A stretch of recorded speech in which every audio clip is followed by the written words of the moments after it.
मेरा ख्याल है कि अल्लाह का बड़ा करिश्मा है। अल्लाह ताला कहता है मैं बातिल को मिटाता हूँ और सच को सामने लाता हूँ। और ये कुदरत का करिश्मा देखिए कि मुझे तो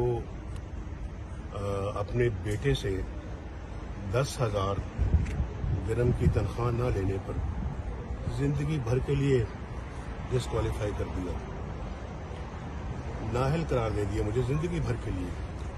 पार्टी की सदारत से हटा दिया गया और न जाने क्या कर कुछ करना पड़ा और फिर जेलों में डाल दिया गया।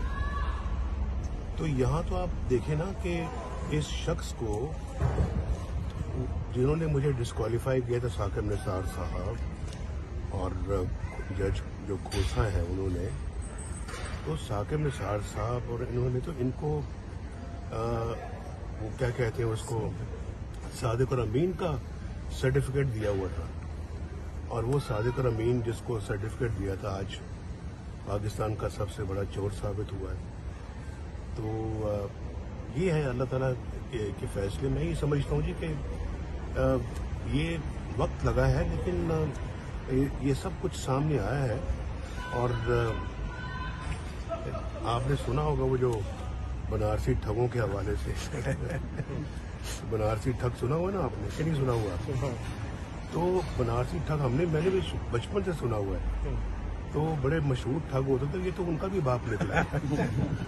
इतनी बड़ी चोरी, इतना बड़ा डाका कि पाकिस्तान की तारीख में इतनी बड़ी चोरी नहीं आई। और फिर सादिक और अमीन का सर्टिफिकेट भी इसे दिया गया।